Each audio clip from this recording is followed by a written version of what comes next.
Hey friends, if we haven't met, I'm David, game lead on Wild Rift. Last patch, we had a bunch of item reworks to improve the tank experience. And while we're happy with the improvements, we also wanted to introduce brand new options that really shook up how players approach the role and the decisions they had to make. Don't worry, we haven't forgot about the other roles. We'll have some updates for marksman in the next patch. Anyways though, let's get into your new tank items to experiment with. Amaranth Twin Guards grant stacks of endurance while you're in combat with enemy champions. At maximum stacks, you'll gain size, tenacity, armor, and magic resist, and these bonuses last till you exit combat. Could we add some more mechanics into this? Is this all we got?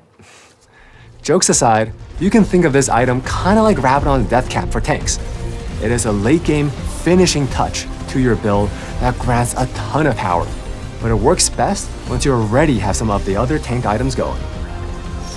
Mantle of the 12th Hour offers a lifeline for when you're face tanking tons of damage. When your health will be reduced below a certain threshold, you'll heal for part of your bonus health. And you'll also gain slow resistance and movement speed. This is a great pickup for champions that rely on being super hard to kill while also being able to peel for their carries, like Scion or Singe. With this item, they'll be able to create space for the carries a bit more effectively. To really heat things up, we're introducing another burn damage item.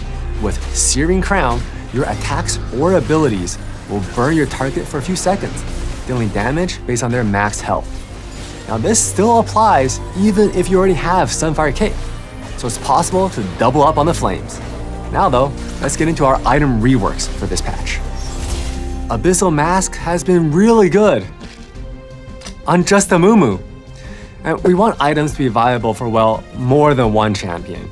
And so we got some changes to make. We're replacing Abyssal Mask's passive that amplifies magic damage dealt. Instead, when you take magic damage, you'll store up part of it. When you immobilize your enemy, your stored up charges will explode, dealing magic damage in a small area. Force of Nature is getting a new passive. Starting this patch, taking ability damage will grant stacks of Steadfast. At max stacks, you'll gain movement speed and reduce all incoming magic damage.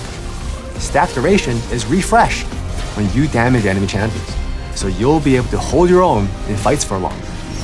We've also got some small stat adjustments planned for Thormail, Sunfire Cape, and Bramble Vest to keep them on par with our other items. You can read the exact numbers for these changes in the patch notes, as usual. And that covers our gameplay section for the High 5 patch. Look out for a recap and more context in the upcoming issues of Wild Rift News.